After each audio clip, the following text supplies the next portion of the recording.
Assalamualaikum warahmatullahi wabarakatuh. Bismillahirrahmanirrahim.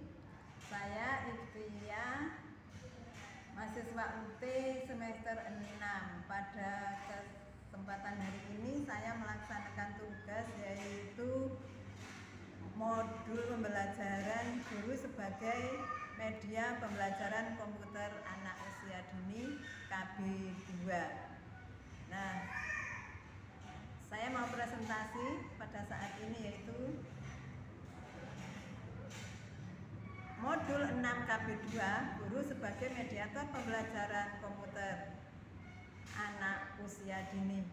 A. Aplikasi TIK dalam pembelajaran. B. Peran guru dalam pendidikan TIK. 1. Pemunculan. 2. Penerapan. 3. Penanaman. 4. Pentransformasian. A. Yaitu visi misi. B. Filsafat belajar dan pedagogik. C. Rencana dan kebijakan pengembangan. D. Fasilitas dan sumber belajar. E. Memahami kurikulum. F. Pengembangan profesional staf sekolah. G. Keterlibatan komunitas. Dan H. Yaitu penilaian. Yang B yaitu peran guru dalam pendidikan TIK. A. Guru sebagai sumber belajar, guru sebagai fasilitator, guru sebagai pengelola, guru sebagai demonstrator, guru sebagai pembimbing, guru sebagai motivator, dan guru sebagai evaluator.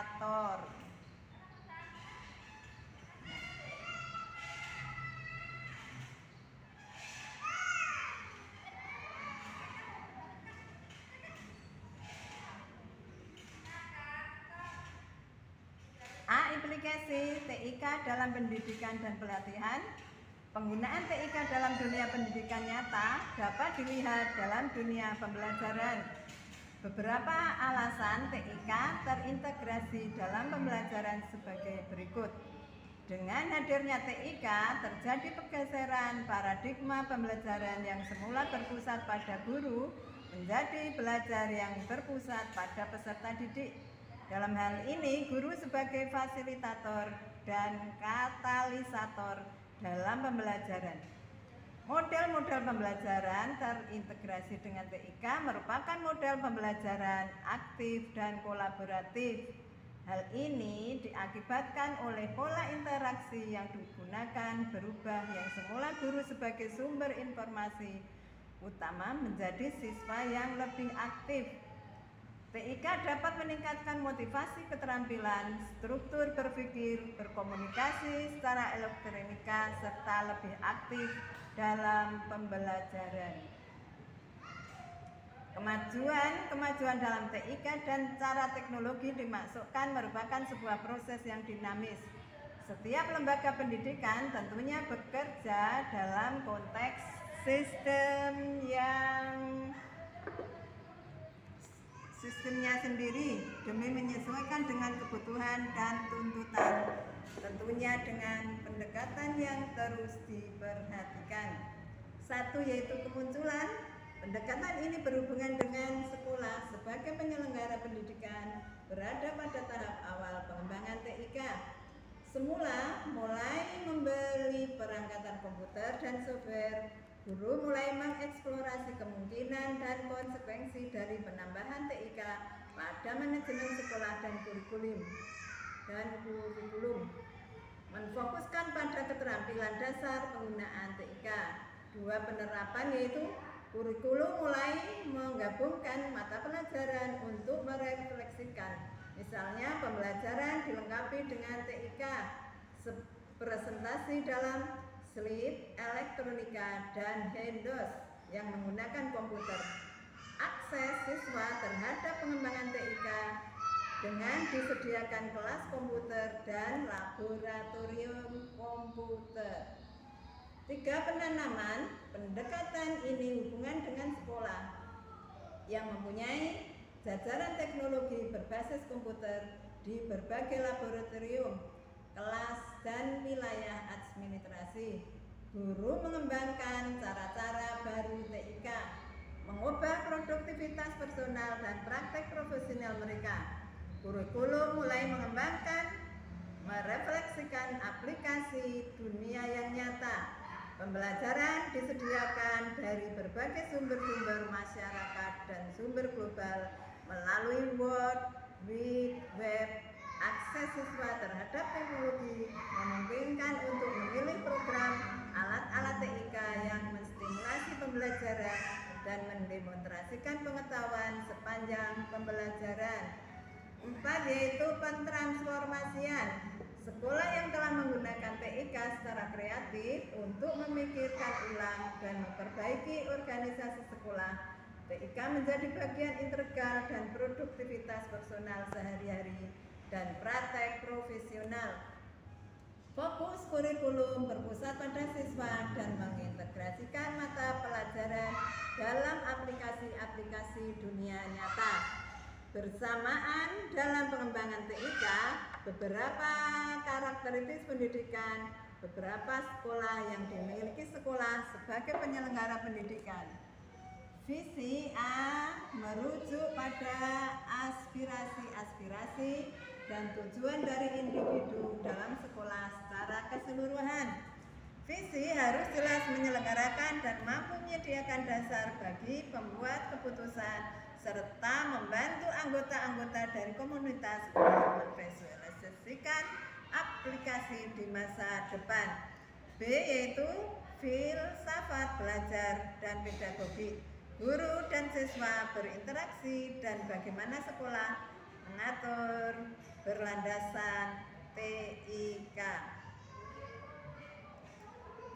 Rencana dan kebijakan pengembangan sesuai dengan visi dan filsafat pendidikan, maka setiap perencanaan dan pengembangan tetap berpegang dan berlandaskan kebutuhan dan tujuan yang ingin dicapai.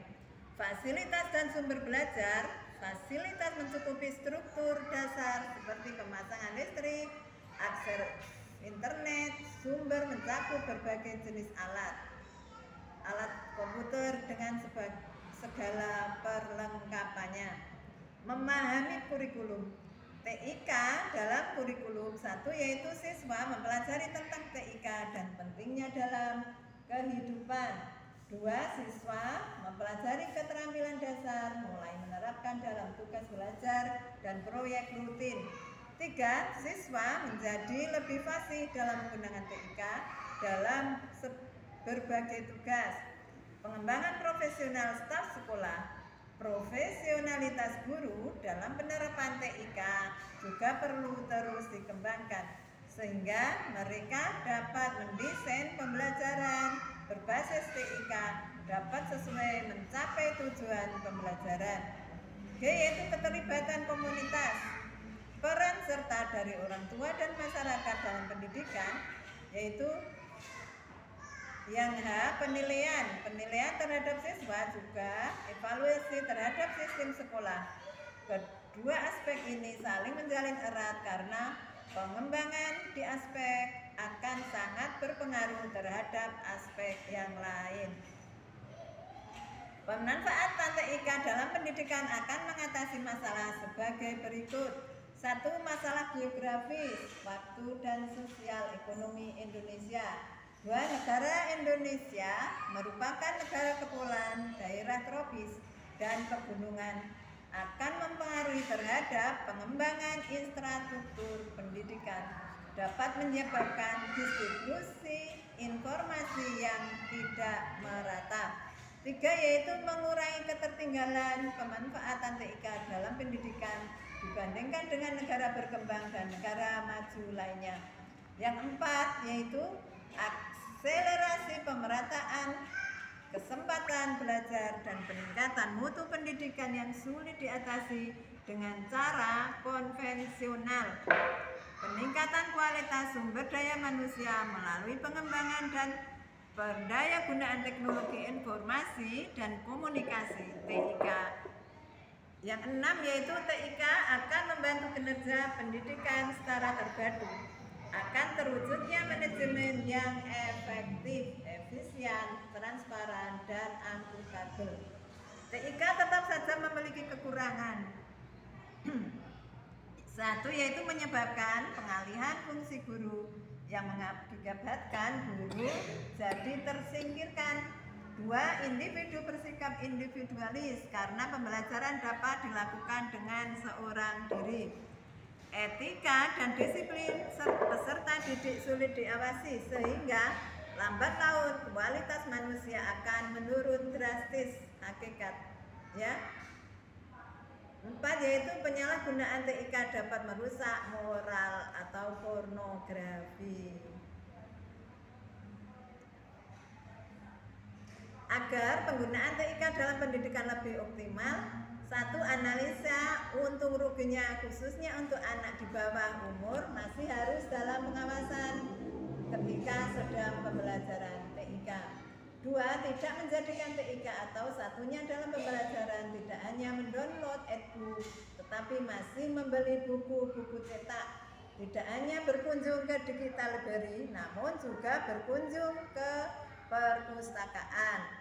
Pihak-pihak yang tetap orang tua dan guru tetap mengajarkan etika agar TIK dapat dipergunakan secara optimal tanpa menghilangkan etika. 4, yaitu pemerintah sebagai pengendali sistem informasi harus lebih peka dan menyaring apa saja yang dapat diakses oleh anak pelajar, yaitu ke seluruh rakyat Indonesia. B, yaitu peran guru dalam pendidikan berbasis TIK. Guru sebagai sumber belajar karena guru yang akan mengantar peserta didik untuk memanfaatkan alat sumber belajar justru harus benar-benar menguasai bahan materi yang akan diajarkan.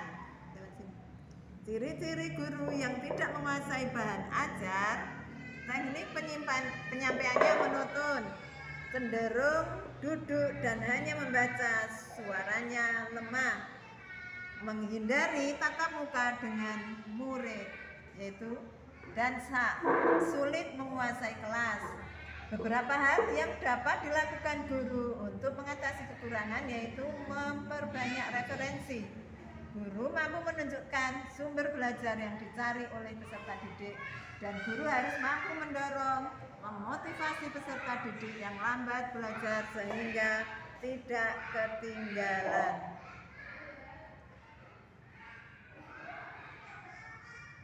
Nah, guru sebagai fasilitator, guru harus mengenal dan mampu menggunakan berbagai bahan ajar. Guru harus memiliki kemampuan untuk merancang media pembelajaran. Guru dituntut memiliki kemampuan berkomunikasi dengan baik karena sebagai fasilitator. Guru sebagai pengelola, guru menjaga kelas agar selalu kondusif. Peserta didik akan lebih baik belajar dan diajari.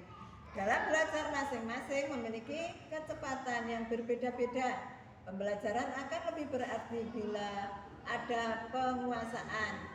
Memimpin, mendorong dan memotivasi dan menstimulasi peserta didik. Mengawasi segala sesuatu apakah berjalan semestinya serta memiliki kemampuan mengevaluasi. Guru sebagai demonstran, ya, guru harus menunjukkan sikap yang terpuji, menunjukkan bagaimana cara memahami materi bahan ajar.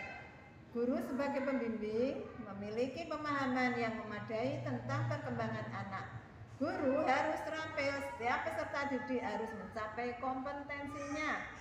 Guru sebagai motivator, banyak anak yang pintar justru nilainya rendah karena kehilangan motivasi. Guru sebagai evaluator, yaitu evaluasi bukan hanya untuk menilai peserta didik saja, terlebih ada untuk mengevaluasi guru juga. Nah, demikian presentasi saya hari ini. Kurang lebihnya saya mohon maaf yang sebesar-besarnya. Wabillahi taufiq wal hidayah. Wassalamualaikum warahmatullahi wabarakatuh. Diem sini tuh, diem sini.